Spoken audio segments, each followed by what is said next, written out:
Padre. 5 razones para orarle a Él. En primer lugar, debemos orar porque Dios quiere que tengamos comunión con Él, abriéndole nuestro corazón como un hijo lo hace con su padre.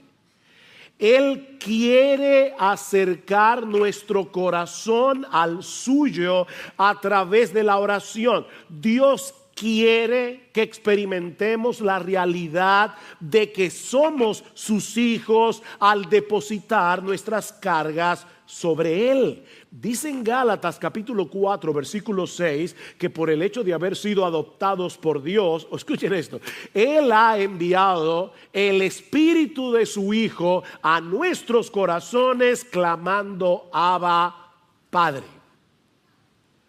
Wow. Dios envió el Espíritu Santo, que es el Espíritu de Cristo, a nuestros corazones para que nosotros podamos hablar con Él como lo hace Jesús. Eso es lo que Pablo está diciendo aquí. Yo recuerdo cuando yo era niño, y yo he contado creo esta historia antes, pero yo era asmático, lamentablemente me ha vuelto después de viejo o después de maduro.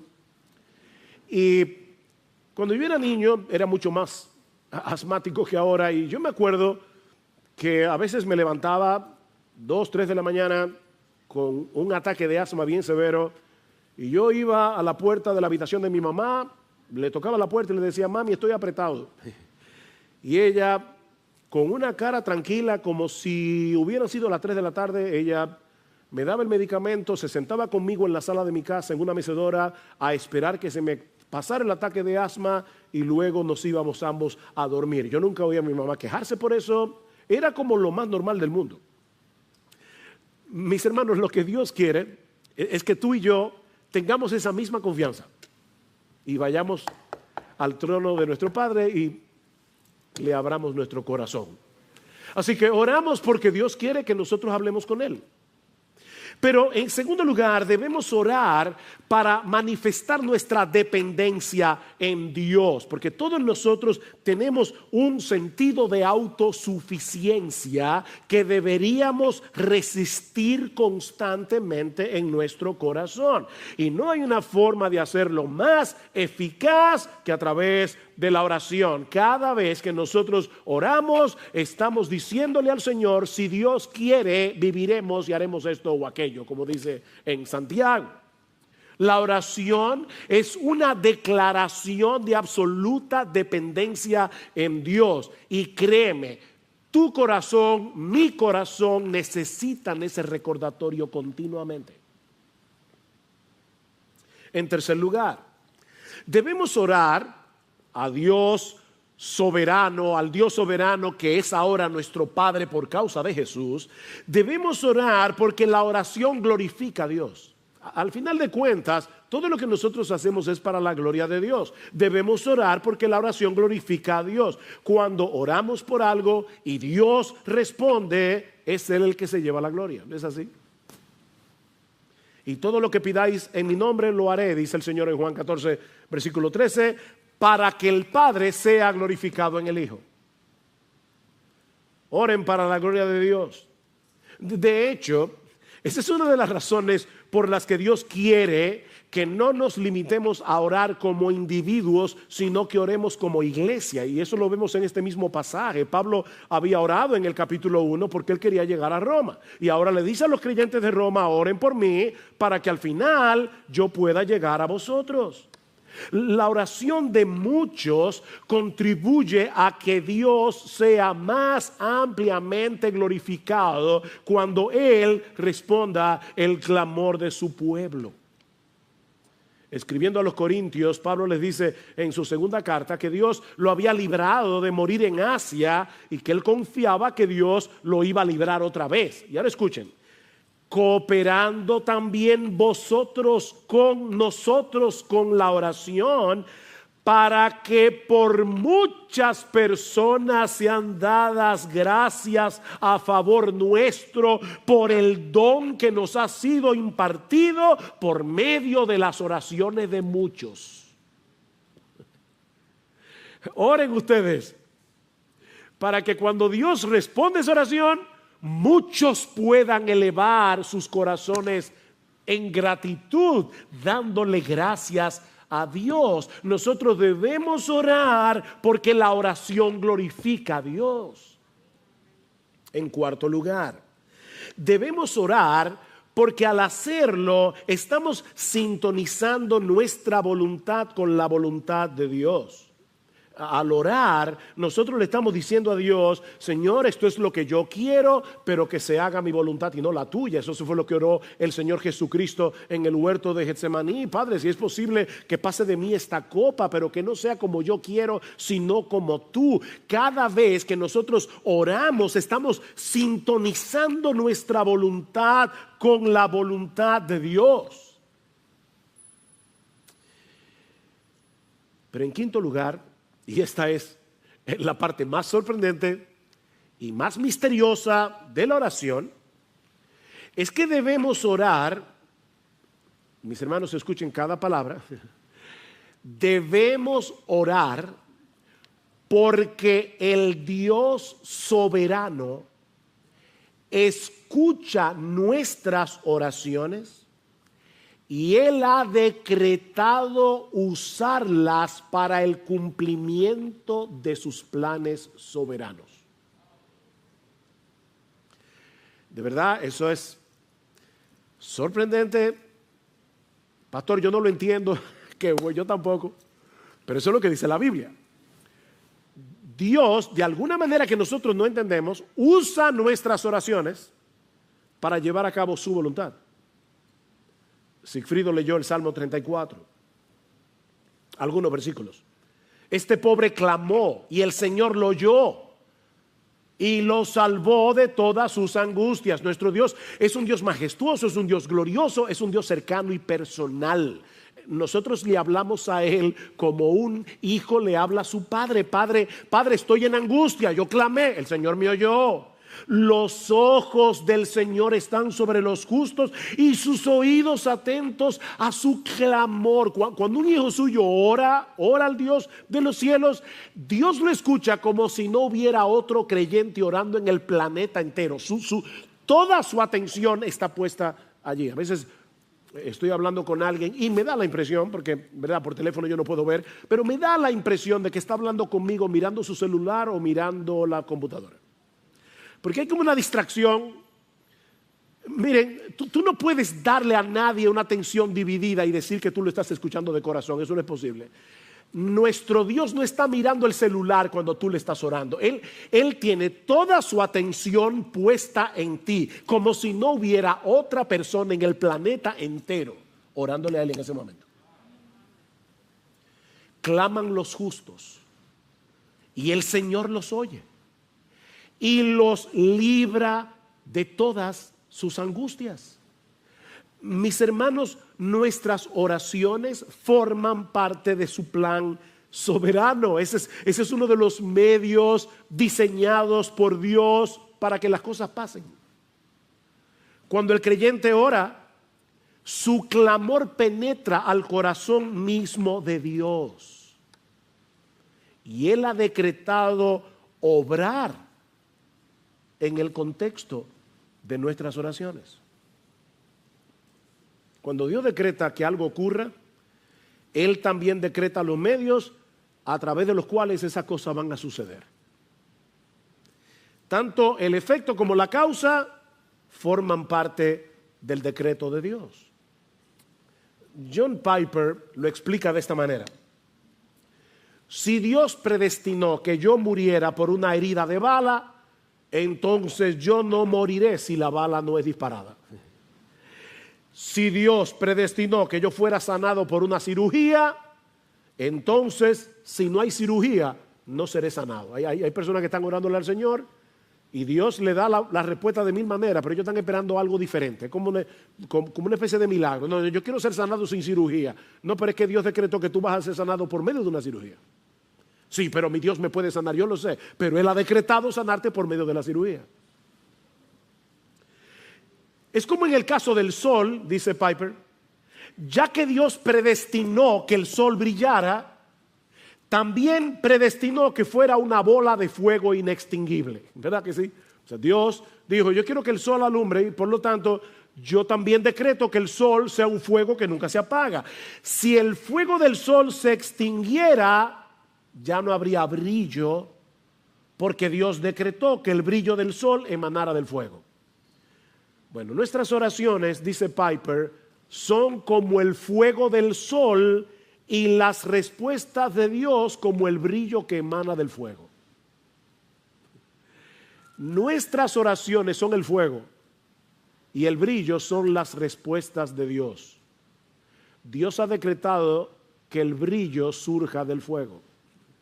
Dios ha decretado que cosas ocurran cuando nosotros oramos.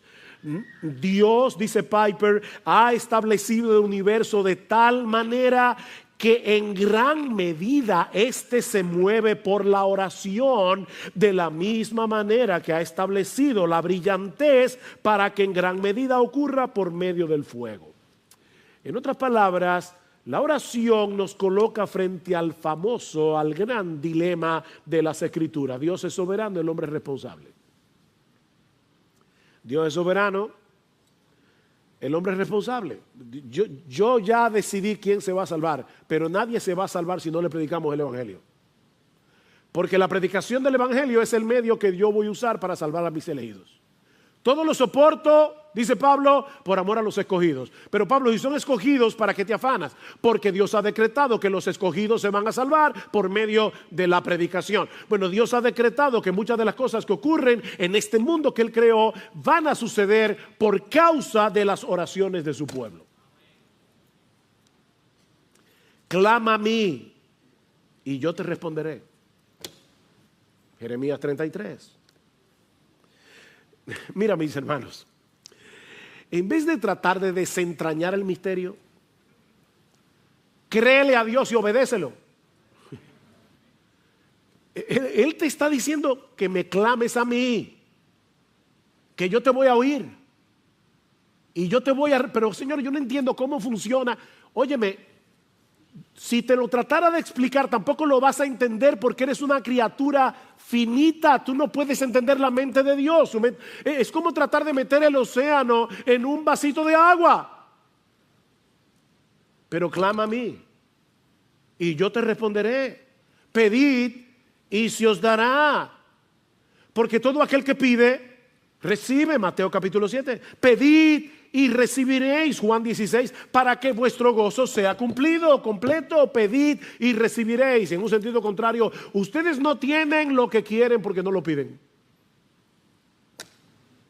Y claro, eso no es una carta abierta para pedir todo lo que yo quiera, porque hay cosas que son en contra mía. O sea, a veces Dios me dice que no porque Dios me quiere y no me va a dar todo lo que yo le pido, como tú no le das a tus hijos todo lo que tú le pides, todo lo que ellos te piden. Mis hermanos, es ese entendimiento de la oración lo que mueve a Pablo a suplicarle a estos hermanos de Roma que agonicen con él en oración, o como dice el texto literalmente, peleen esta batalla juntamente conmigo. Es la palabra sunogizomai, sun junto con agonizomai, luchar. Agonicen conmigo en oración. ¿Recuerdan cuando el Señor le dice a Pilato, mira, si mi reino fuera de este mundo, los míos pelearían para que yo no fuera entregado a los romanos? Es la misma palabra que aparece en Romanos. Los míos pelearían. Peleen esta guerra junto conmigo en oración. Mis hermanos, la oración es una lucha. Mientras más espiritual es una actividad, más resistencia vamos a encontrar. Si decides ver televisión, no vas a tener ninguna resistencia. Ponte a leer la Biblia y de inmediato tu mente comienza a divagar. Pero ponte a orar y va a ser peor. Es una guerra. La oración es una lucha contra nuestro orgullo. Es una lucha contra nuestro sentido de autosuficiencia, porque le estamos diciendo a Dios, yo no puedo, te estoy orando a ti porque yo no puedo. La oración es una lucha contra nuestra incredulidad, ¿no es así? Le pedimos a Dios y estamos con una guerra interior por las dudas. La oración es una guerra contra las distracciones. Es impresionante cómo las distracciones nos acompañan al trono mismo de Dios. Estamos orando y de repente vamos a pedir por algo y nuestra mente se va yo no sé a dónde. Hay que estar trayendo los pensamientos. Pero sobre todo, la oración es una lucha cósmica. Es una lucha cósmica, porque Pablo dice que nuestra lucha no es contra sangre y carne, sino contra principados, contra potestades. En los lugares celestiales nosotros estamos peleando la buena batalla de la fe. Es una lucha, orar es una guerra. Pero mis hermanos, es una batalla que debemos pelear y que vale la pena pelear. Vale la pena. Y noten los dos incentivos que usa Pablo para animar a estos hermanos a pelear con él en oración. Versículo 30. Os ruego, hermanos, por nuestro Señor Jesucristo y por el amor del Espíritu. Pablo sabía lo que era argumentar. Por nuestro Señor Jesucristo, es decir, estoy diciéndoles esto con la autoridad de Jesús mismo. En el nombre de Jesús, les estoy hablando en el nombre de Jesús mismo. Oren por mí. Y les estoy suplicando que oren por mí por el amor del Espíritu, por el amor que el Espíritu Santo ha derramado en nuestros corazones para que nos amemos unos a otros. Yo quiero que ustedes oren por mí, no con esa oración cliché de mira a tu siervo Pablo, llévalo con bien. No. Yo les ruego en el nombre de Jesús y por el amor del Espíritu que oren por mí como si ustedes fueran conmigo en ese viaje a Jerusalén. Me esperan peligros. Probablemente los creyentes no van a aceptar mi ofrenda porque también los creyentes tienen prejuicios. Pero yo les ruego, por favor, que oren por mí. Y miren, mis hermanos, yo no sé cómo decir esto de una forma más enfática, pero si Pablo necesitaba que oraran por él, sus pastores necesitan que ustedes oren por ellos. De verdad, hermanos, oh Dios, que libre esta iglesia de confiar tanto en sus pastores que dejen de orar por ellos.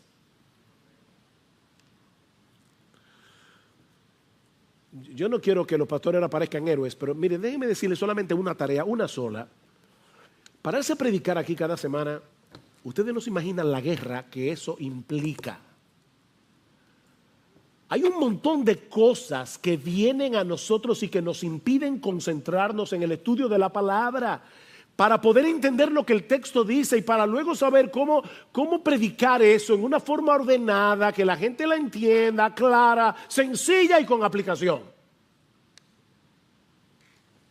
Y sabiendo de antemano que no importa que el mensaje sea bueno, si el Espíritu Santo no lo aplica, será ineficaz. Oren por sus pastores. Ustedes no se imaginan cuán alentador es saber que la iglesia está orando por nosotros. Eso es sumamente alentador. Somos tan débiles para poder llevar a cabo una labor tan extraordinaria, pero Dios ha prometido usar las oraciones de su pueblo para el avance de su reino. Dios escucha la oración. Y a veces mueve a sus hijos de una manera tan extraña. Yo recuerdo, hace un tiempo atrás, yo estaba fuera de la ciudad por una razón ministerial y en la tarde yo decidí salir a caminar. Le dije a mi esposa, mira, voy a despejar un rato, voy a ir a caminar un rato. Pero mientras iba caminando, estaba en Jarabacoa, me cayó un peso en el corazón de orar por un grupo de pastores. No lo de nuestra iglesia, un grupo de pastores de una iglesia hermana. Y yo veía un peso tan grande. Señor, por favor, cuide a estos hermanos. Y yo no sé por qué yo fui movido a orar, Señor, líbralos de divisiones. Específicamente eso. 3 días después, yo me enteré que ese mismo día, a esa misma hora, esos pastores estaban reunidos tratando un asunto bien serio que hubiera podido dividir esa iglesia. Y yo no lo sabía. Miren, solo en el cielo nosotros vamos a enterarnos de muchas de las cosas que Dios hizo en el mundo por medio de tus oraciones y las mías. Solo en el cielo. Pero mientras tanto, ora. Cuando Guillermo Carey se fue de misionero a la India en el año 1792, él se veía a sí mismo como un minero. Dice, yo voy a entrar en una mina profunda y sin guía. Y él llamó a 2 de sus amigos, John Ryland entre ellos, y les dijo, yo descenderé al pozo si ustedes sostienen la cuerda. Y John Ryland escribió, recordando esa escena, él tomó un juramento de cada uno de nosotros en la boca del pozo que mientras viviéramos nunca soltaríamos esa cuerda. Y uno hoy escucha hablar de Carey, el padre de las misiones modernas y de todo lo que hizo. Lo que nosotros no podemos saber es cuánto de lo que hizo Guillermo Carey fue el fruto de las oraciones de personas que estaban en Inglaterra orando por él. Mis hermanos, los pastores, los misioneros, nuestros hermanos en la iglesia necesitan que nunca soltemos la soga. Así que no trates de desentrañar el misterio de la oración. Créele a Dios y ora. Créele a Dios y ora, porque Él es un Dios que escucha, Él es un Dios que responde las oraciones de su pueblo. ¿Respondió Dios estas peticiones de Pablo? Bueno, sí, pero no como Pablo y los creyentes de Roma habrían anticipado. Y eso nos lleva a nuestro segundo encabezado. Las peticiones de Pablo y las respuestas de Dios. Y ya vimos el ruego paradójico de Pablo. Ahora veamos las peticiones de Pablo y las respuestas de Dios. ¿Cuál era la primera petición? Que Dios lo librara de los judíos incrédulos de Judea. Y por el libro de los Hechos, nosotros sabemos que tan pronto Pablo llegó a Jerusalén, lo quisieron matar varias veces, lo que él había anticipado. En el capítulo 21 del libro de los Hechos dice que Pablo se encontraba en el templo de Jerusalén cuando una turba enorme de judíos se apoderaron de él y lo arrastraron fuera del templo para matarlo. Y dice en el versículo 31, mientras procuraban matarlo, llegó aviso al comandante de la compañía romana que toda Jerusalén estaba en confusión. Inmediatamente tomó consigo algunos soldados y centuriones y corrió hacia ellos. Vayan tomando todas estas palabras y guárdenlas en el disco duro. Corrió hacia ellos. Cuando vieron al comandante y a los soldados, dejaron de golpear a Pablo. Y como él era ciudadano romano, lo dejaron custodiado en el cuartel. Pero el asunto no terminó ahí. Dice en Hechos 23:12 que cuando se hizo de día, al otro día, los judíos tramaron una conspiración y se comprometieron bajo juramento diciendo que no comerían ni beberían hasta que hubieran matado a Pablo.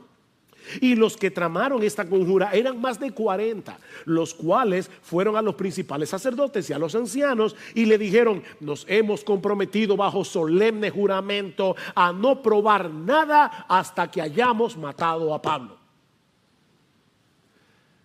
Pero había una iglesia en Roma orando por él. El plan era decirle al comandante: mira, nosotros queremos que Pablo comparezca ante el concilio porque para investigar mejor el asunto y resolver su caso. Y le dicen ellos a la gente del concilio: nosotros por nuestra parte estamos listos para matarlo antes de que llegue. ¿Saben lo que sucedió? Que por casualidad, esas casualidades, un sobrino de Pablo se enteró de la conspiración, dice en Hechos 23, y se lo dijo a Pablo, a su tío Pablo, tío, te van a matar. Y Pablo llamó a un soldado y dijo, mira, lleve ese muchacho al comandante, que él tiene algo que decirle. Llevaron al sobrino, al comandante, y de inmediato el comandante mandó a llamar a 200 soldados, 70 jinetes y 200 lanceros que llevaran a Pablo custodiado y a salvo a la ciudad de Cesarea. De inmediato. Seguramente los hermanos de Roma estaban orando por él y Dios lo libró. La segunda petición era que los creyentes de Jerusalén aceptaran la ofrenda de parte de las iglesias gentiles. Y dice en Hechos capítulo 21, versículo 17, que cuando llegaron a Jerusalén, los hermanos nos recibieron con regocijo. Oración contestada. El amor del Espíritu fue derramado en estos creyentes de Jerusalén para que recibieran a Pablo con alegría. ¿Cuál era la tercera petición? Para que con gozo llegue a vosotros por la voluntad de Dios y encuentre confortante reposo con vosotros. Y una vez más, hermanos, vemos que Pablo no se veía a sí mismo como un súper creyente que no necesitaba de nada ni de nadie. Él se veía como un hermano en Cristo que necesitaba ser reconfortado por sus hermanos en la fe. ¿Respondió Dios esa oración? Bueno, resulta que estando en Cesarea ahora, Cesarea marítima, porque hay dos Cesareas, Cesarea de Filipos, Cesarea marítima en la costa, bajo la custodia de Festo, el gobernador. Otra vez los judíos se presentaron para acusar a Pablo, y como él era ciudadano romano, no le quedó otra salida que apelar al César. Y fue por causa de esa apelación que 3 años después de haber enviado esta carta, Pablo llegó a Roma. Y dice en Hechos 28:15 que cuando los hermanos de la iglesia se enteraron de que Pablo había llegado a Roma, fueron a recibirlo. Y Lucas relata que cuando Pablo los vio, dio gracias a Dios y cobró ánimo. ¿Qué era lo que Pablo había pedido? Que yo pueda llegar con gozo y ser reconfortado. Cobró ánimo. Otra oración contestada. Ahora, mis hermanos, ¿se dan cuenta de la misteriosa obra de Dios en las voluntades envueltas en esta historia para responder las oraciones de la iglesia a favor de Pablo? Dios obró en el comandante romano para que tan pronto escuchara la noticia de que había un tumulto, corriera al templo con un grupo de soldados a proteger a Pablo de la turba de judíos que querían matarlo. Hermanos, nosotros oramos y aún Dios obra en las voluntades de inconversos. Fue Dios el que movió las cosas para que el sobrino de Pablo se enterara de la conspiración. Fue Dios el que inclinó el corazón del comandante para ordenar que se llevaran a Pablo a la ciudad de Cesarea, donde luego, por la acusación de los judíos, Pablo tuvo que apelar al César. Fue Dios el que obró en los creyentes de Jerusalén, eliminando sus prejuicios para que recibieran con gozo la ofrenda de Pablo. Y en cuanto a la tercera petición, Dios no solo le preservó la vida a Pablo a pesar de haber sido agredido, sino que usó esa misma agresión para desencadenar una serie de eventos que dieron como resultado que Pablo llegara finalmente a Roma.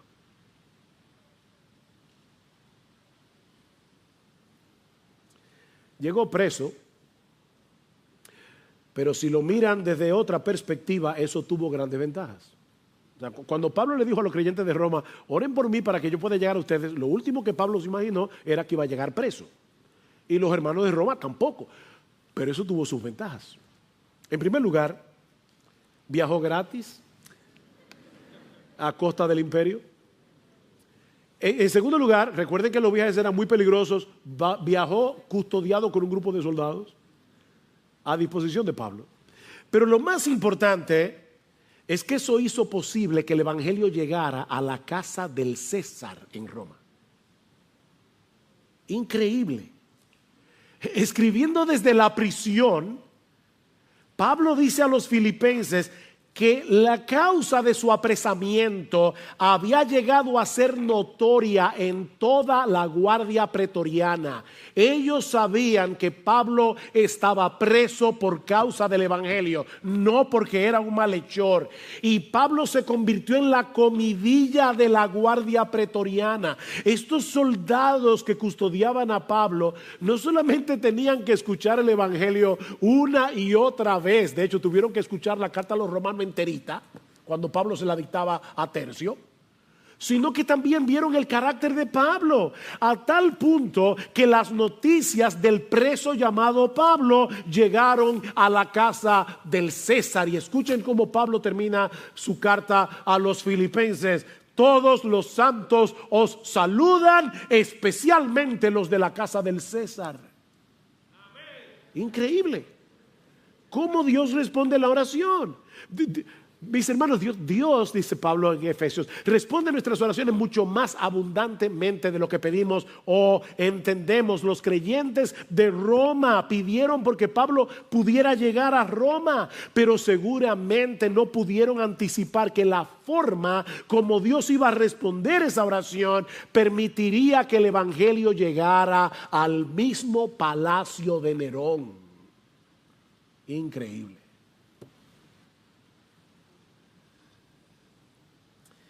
Mira, mi hermano, aunque no podamos entender cómo encajan nuestras oraciones en los planes soberanos de Dios, Él nos ordena en su palabra que oremos.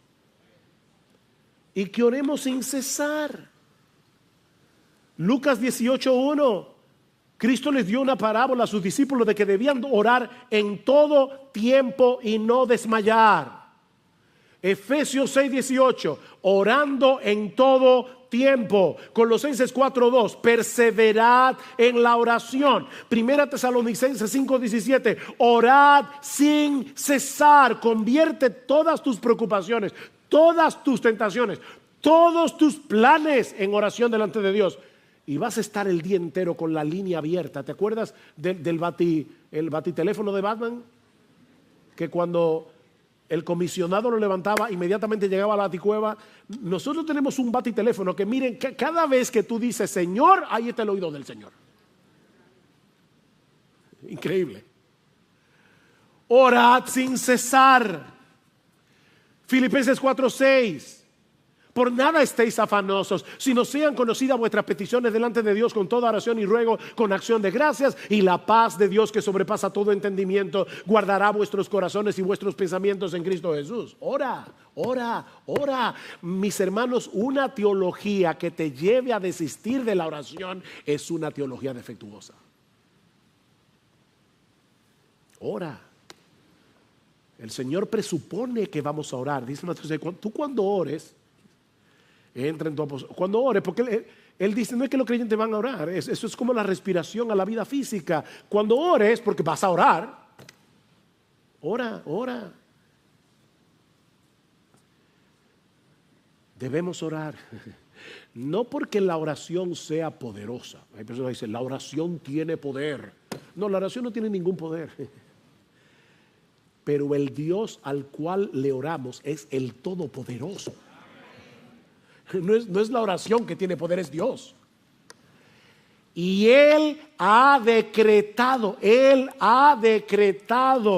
llevar a cabo su voluntad en el contexto de las oraciones de su pueblo.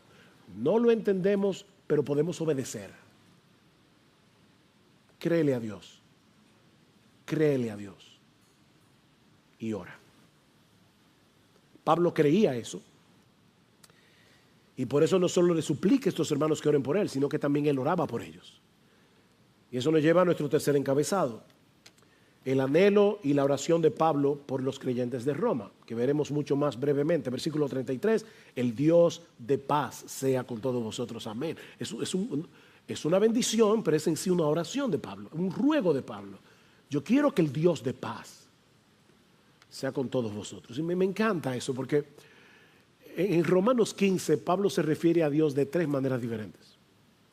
En el versículo 5 le llama el Dios de la paciencia y del consuelo. Wow. El Dios de la paciencia y del consuelo. En el versículo 13 le llama el Dios de la esperanza.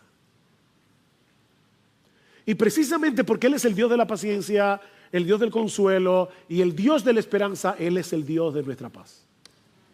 Él es el Dios de paz. Él es la fuente de la verdadera paz.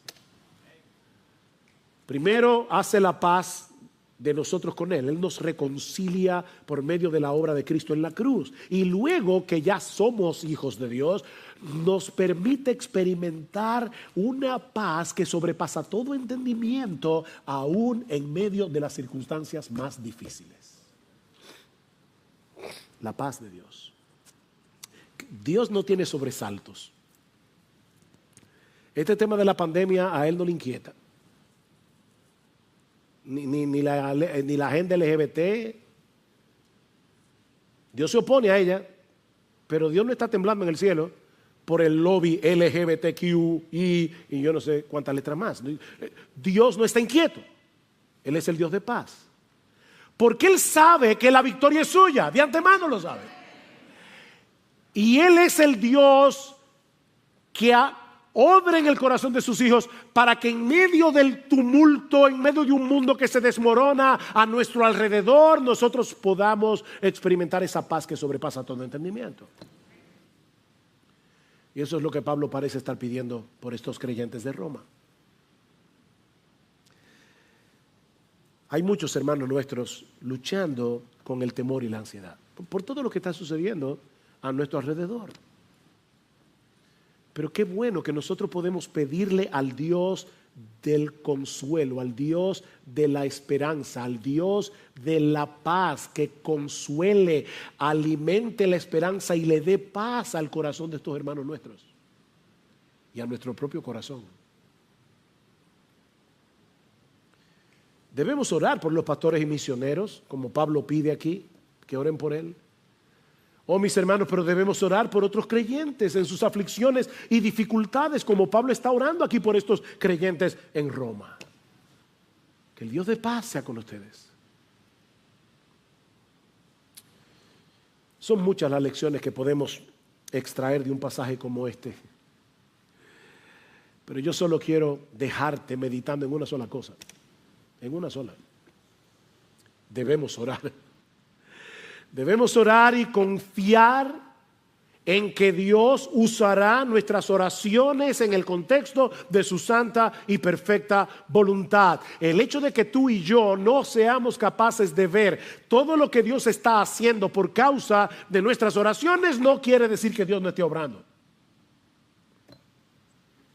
Debemos orar como individuos, debemos orar como iglesia. Hermanos, ya ustedes vieron lo importante que es que una iglesia ore a Dios. Cada vez que nos reunimos los miércoles aquí a orar, lo que está pasando es extremadamente importante. Porque estamos en medio de una batalla que solo se puede librar en oración.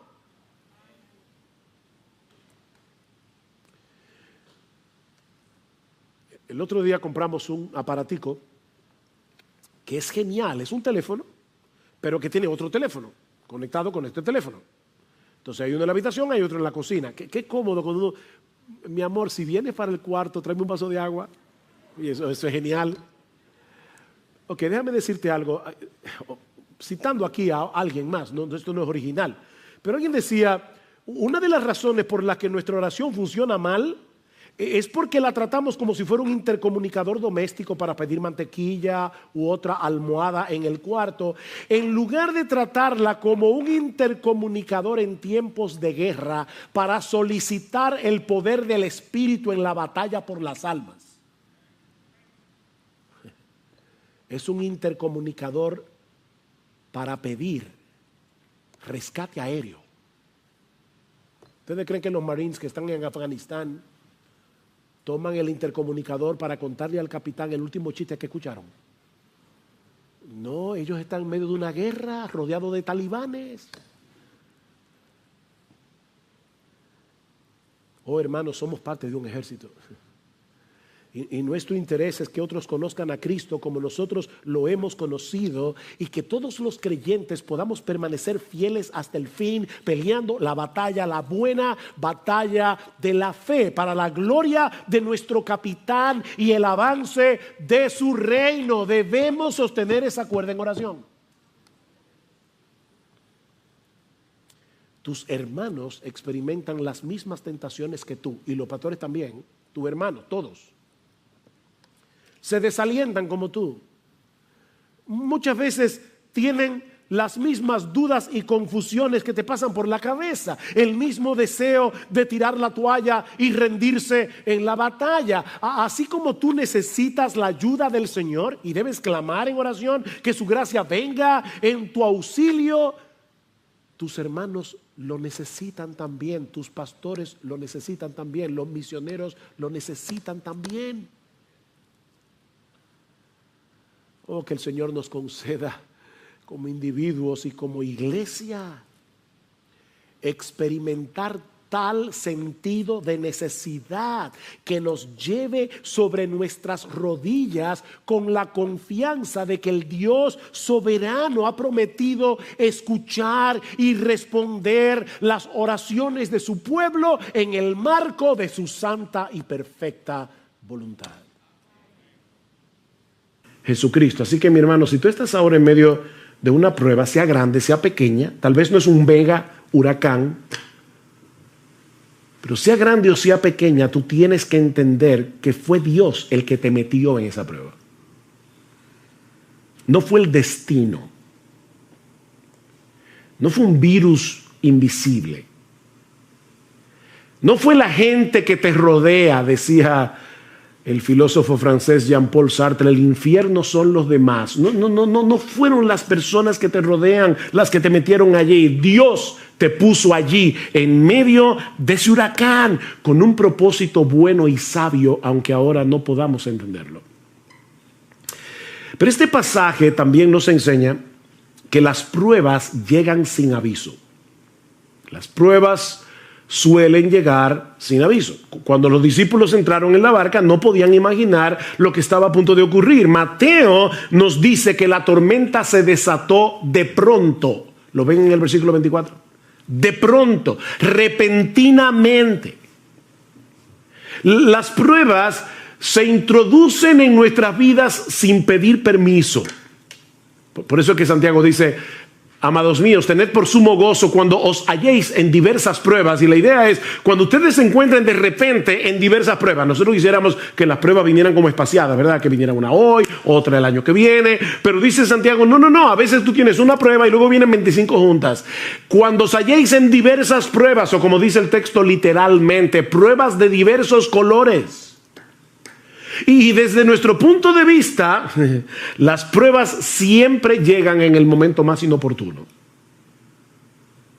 Yo siempre me pregunto cuando escucho a la gente decir, wow, este era el peor momento para tener un problema económico, o este era el peor momento para yo enfermarme, este era el peor momento para tener una cirugía no planificada. ¿Cuándo es el mejor momento para tener un problema económico? ¿Cuándo es el mejor momento para tener una enfermedad incurable?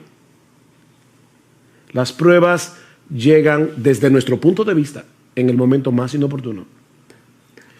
Pero mis hermanos, lo que a nosotros nos toma por sorpresa nunca sorprende a nuestro Dios. Porque Él es el que decreta las pruebas, como vimos ya. Y Él las supervisa para que no lleguen más allá de lo que nosotros podemos soportar. Él es que la supervisa para nuestro bien, como los montes rodean a Jerusalén. Salmo 125, así el Señor rodea a su pueblo desde ahora y para siempre. Nada me puede tocar sin pasar por la supervisión de Dios. Amén. Wow, qué glorioso eso. Amén. Pero aprendimos también de este pasaje que las pruebas sacan a flote las corrupciones de nuestro corazón. Las pruebas sacan a flote lo peor de nosotros. Los días previos a ese incidente, si ustedes pueden leer luego en sus casas Mateo capítulo 8 completo, se van a dar cuenta que Jesús había estado haciendo milagros sorprendentes. Por ejemplo, Mateo 8, 1 al 4, la curación de un leproso. Versículo 5 al 13, la curación a distancia del criado del centurión. Ni siquiera Jesús tuvo que ir a tocarlo. No, fue a distancia. La curación de la suegra de Pedro en el versículo 14. Y yo me imagino que en ese momento los discípulos se sentían campeones de la fe. Cuando uno ve a Jesús haciendo todo eso, tal vez ellos pensaban, mira, ahora mismo no importa lo que pase, yo confío en ese hombre. De hecho, es interesante ver en el texto que cuando otros veían las demandas del Señor como muy altas, recuerdan cuando le decía, síganme, y uno decía, espérate, deja que vaya en tierra a mi padre, o espérate que yo tengo una cosa que hacer, o no sé qué.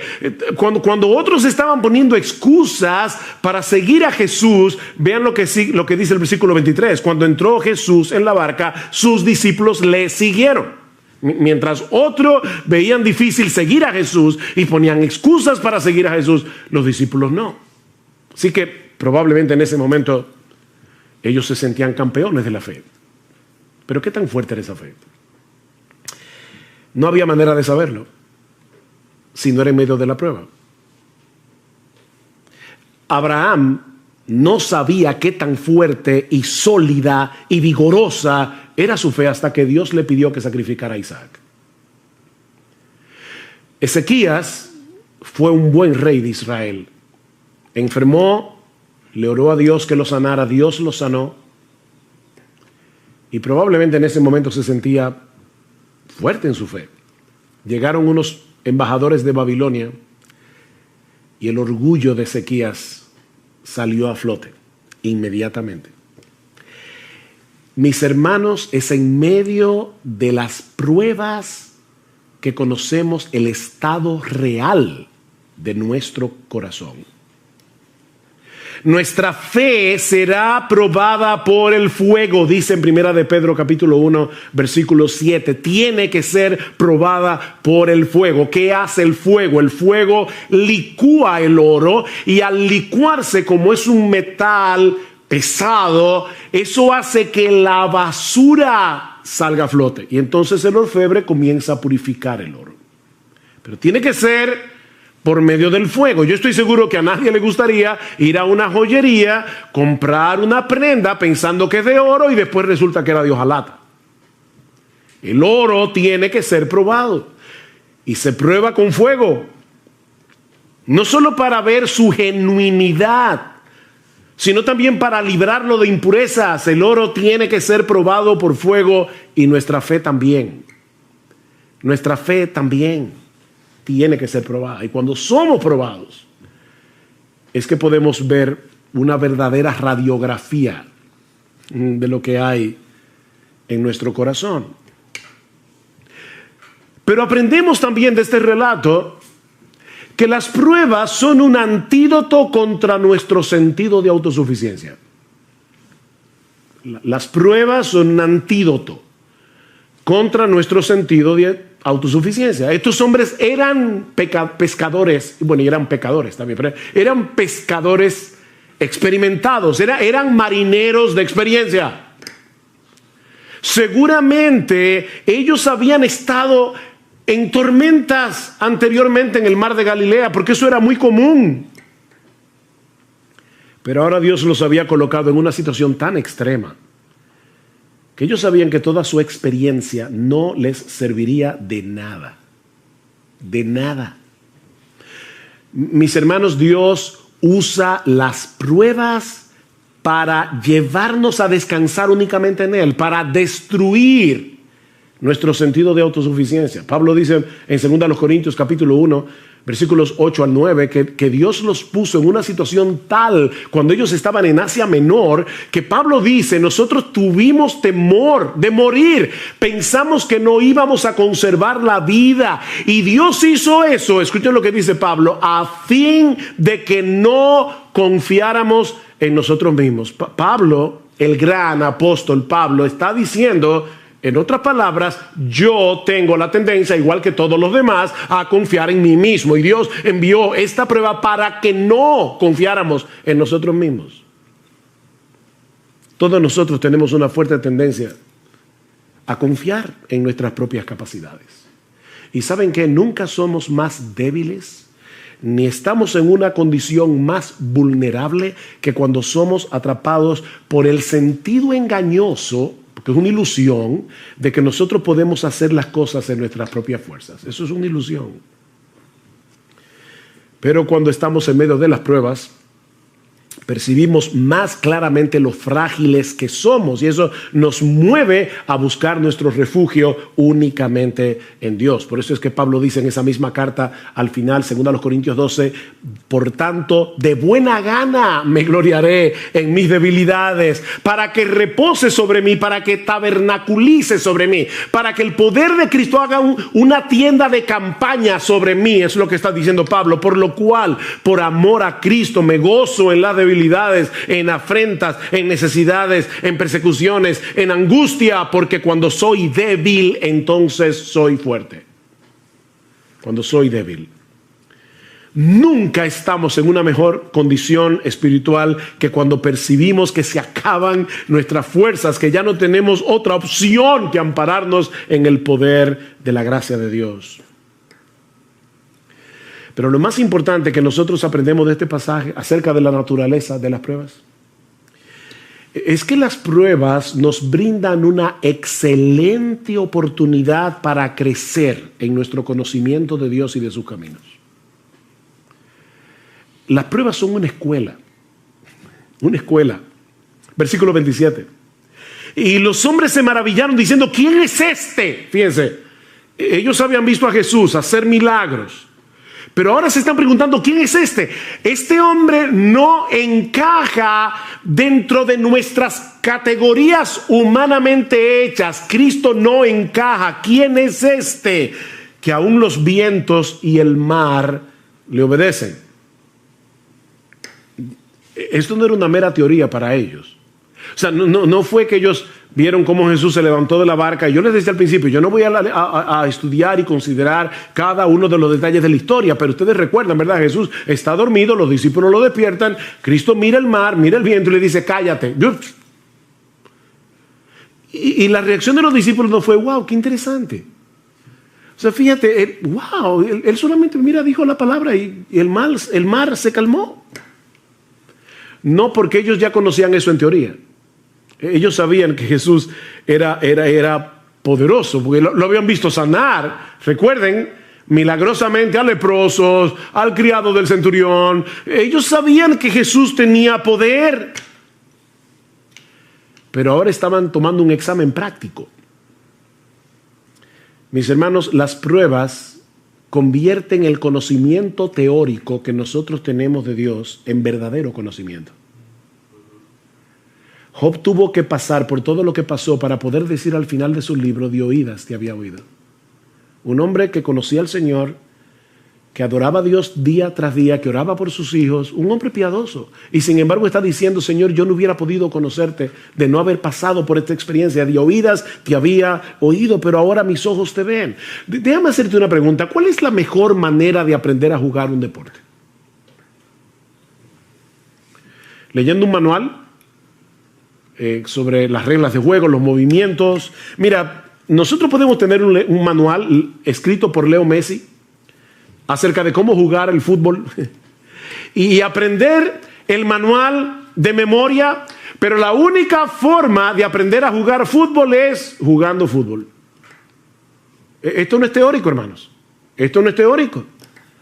Y lo mismo ocurre con la teología. Dios quiere que nosotros le conozcamos íntima y personalmente. Dios quiere que nosotros confiemos en Él, no teóricamente, sino en la práctica. Sí debemos estudiar la Biblia, obviamente. Sí debemos leer buenos libros de los atributos de Dios, de la teología. Eso es extremadamente importante. Pero ese conocimiento vendrá a ser verdadero conocimiento cuando nosotros podamos aplicarlo en medio de la tormenta. Así que son muchas las cosas que Dios nos enseña en medio de las pruebas. ¿Ven?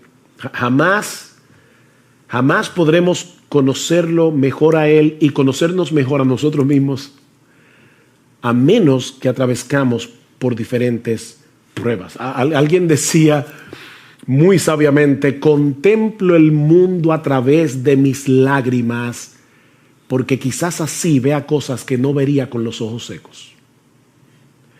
Contemplo el mundo a través de mis lágrimas, porque quizás así voy a ver cosas que yo no vería con los ojos secos. Hay cosas que no se ven con los ojos secos, se ven llorando. Pero este pasaje, tan sencillo, ¿verdad? Son solo como 4 versículos. También nos enseña algunas cosas acerca del ejercicio de la fe en medio de las pruebas. Ya vimos lo que el pasaje nos enseña acerca de la naturaleza de las pruebas, pero veamos ahora lo que nos enseña este pasaje acerca del ejercicio de la fe en medio de las pruebas.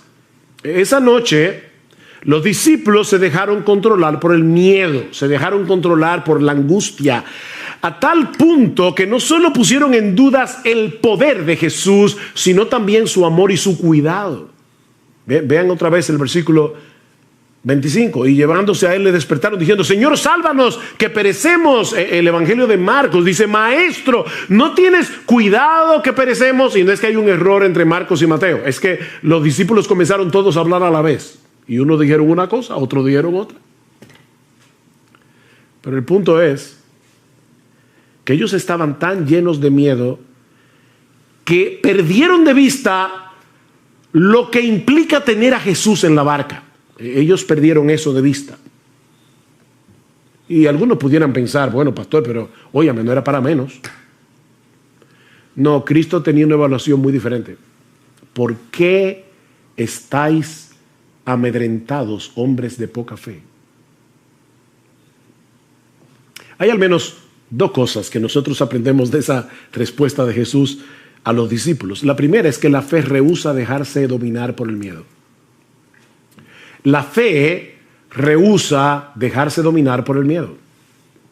La pregunta del Señor puede parecer un tanto extraña en medio de una situación tan extrema, ¿verdad? ¿Por qué tenéis miedo? ¿Cómo que por qué? Pero es que tú no estás viendo el espectáculo. ¿Cómo que por qué tenemos miedo? Nosotros, ¿verdad?, nos identificamos con los discípulos porque de haber estado allí probablemente habríamos experimentado lo mismo.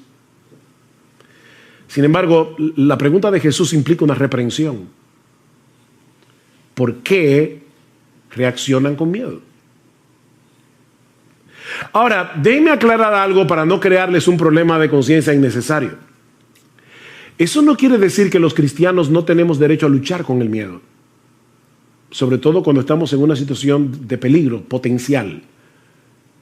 No.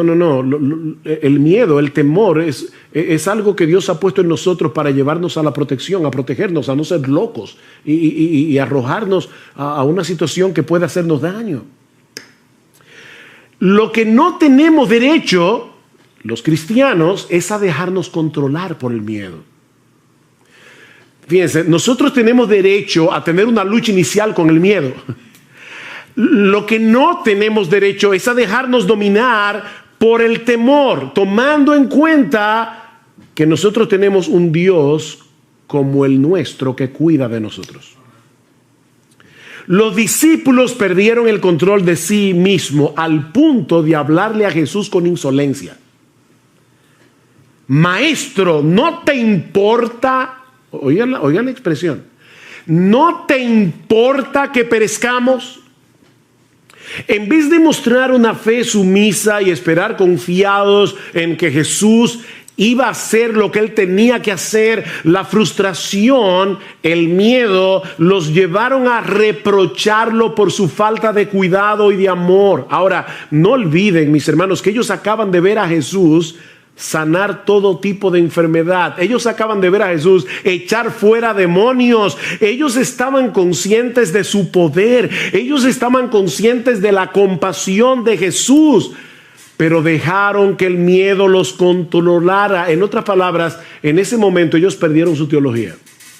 Ellos perdieron su teología.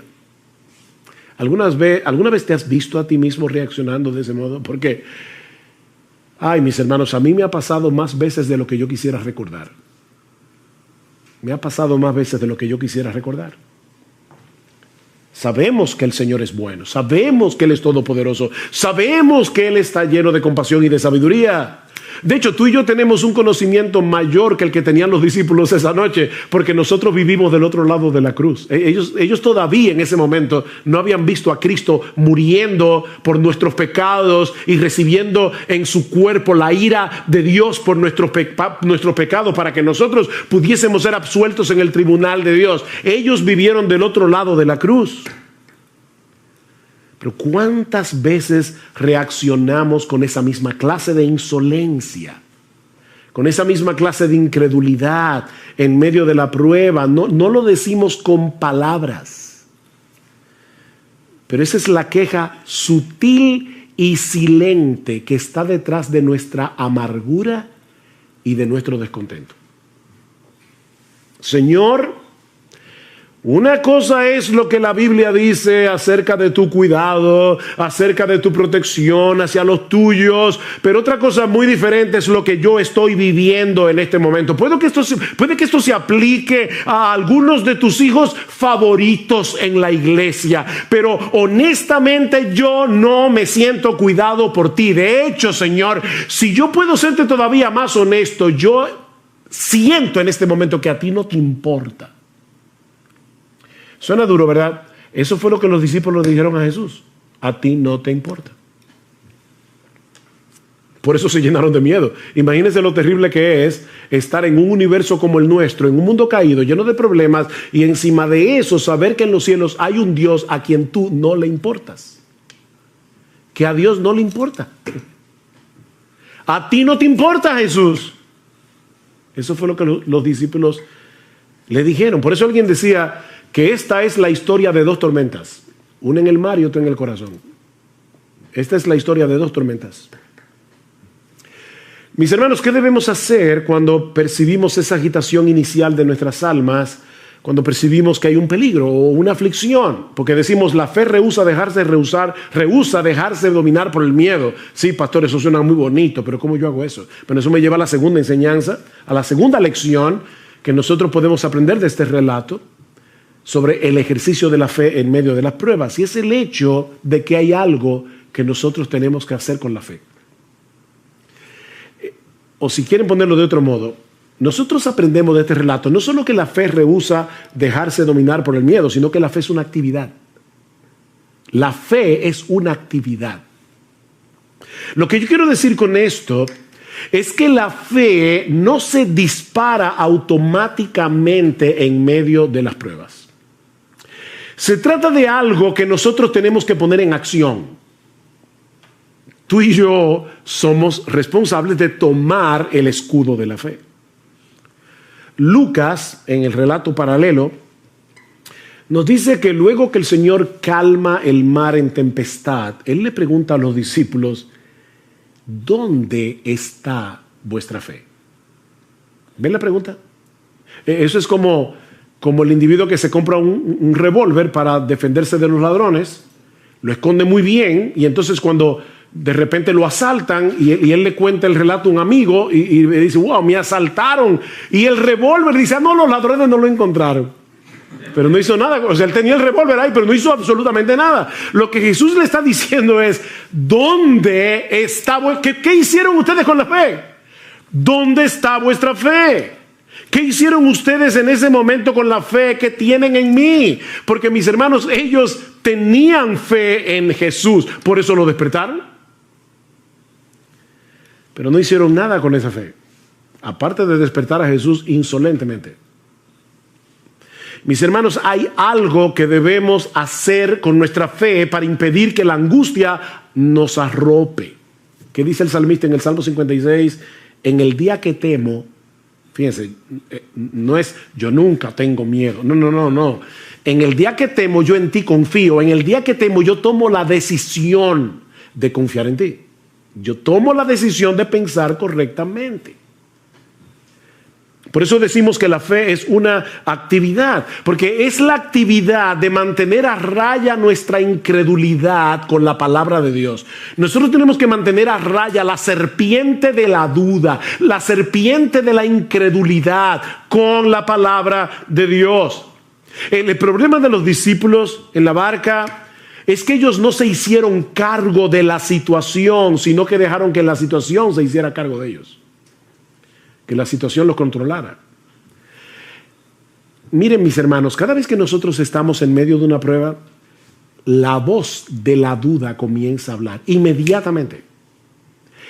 Y lo que pasó esa noche es que ellos dejaron que la voz de la duda controlara la conversación, en vez de escuchar la voz de Dios a través de su palabra.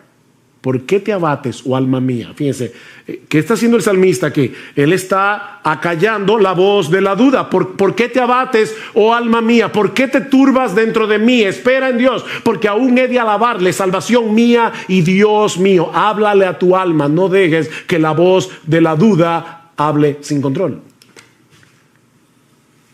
A final de cuentas, sí, el pánico de los discípulos no era justificado. No era justificado a pesar de la tormenta, porque el Rey de Gloria, el Creador de los cielos y de la tierra, estaba con ellos en la barca. Y en ningún momento dejó de estar en control en su naturaleza divina, ni siquiera cuando su naturaleza humana estaba dormida. ¿Ven? Verdadero Dios, verdadero hombre. Él estaba dormido, eso era verdad. Pero su divinidad seguía despierta. El gran problema de los discípulos no era la tormenta, era la falta de fe. ¿Por qué estáis amedrentados, hombres de poca fe? Hombres de poca fe. Ellos no habían conectado los puntos entre los milagros que habían visto ver hacer a Jesús y la situación por la que estaban pasando en ese mismo momento. Era unas horas después. No conectaron los puntos. Mis hermanos, no son las circunstancias de la vida que nos llenan de temor. Lo que nos llena de temor es la falta de fe. Nosotros tenemos un montón de información almacenada en la cabeza acerca del poder de Dios, del amor de Dios, de la sabiduría de Dios.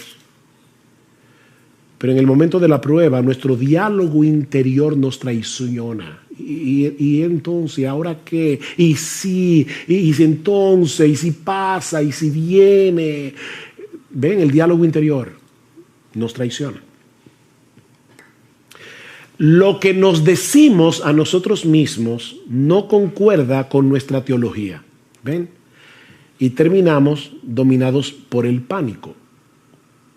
Pablo dice que los creyentes sabemos que a los que aman a Dios todas las cosas les ayudan a bien. O sea, Pablo dice, tú eres creyente, tú sabes eso porque el Espíritu Santo te lo ha enseñado, no solamente en su palabra, es que el Espíritu Santo nos habla esa verdad al corazón. Sabemos que a los que aman a Dios todas las cosas les ayudan a bien. ¿Cuál es el problema entonces?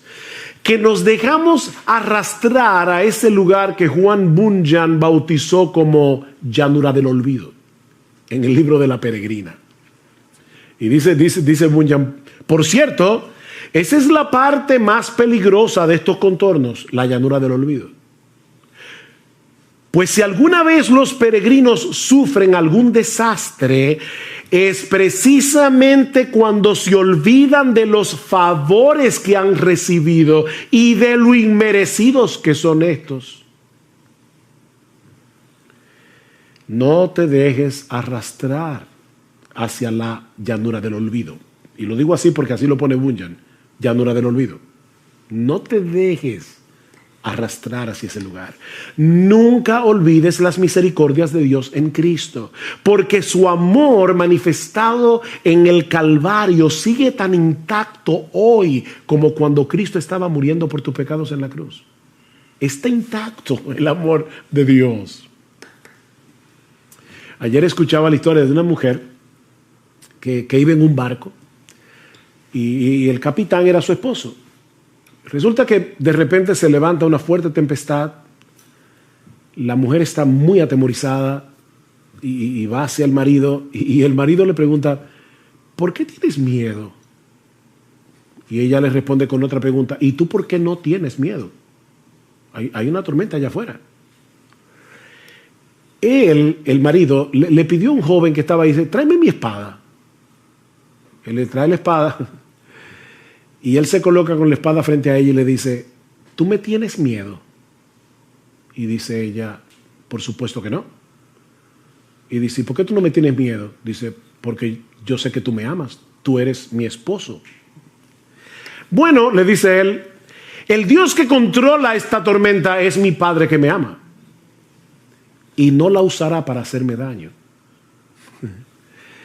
Ella dice, pero el barco puede hundirse. Ah, le dice él, entonces mi alma irá a su presencia a la espera de la resurrección de mi cuerpo.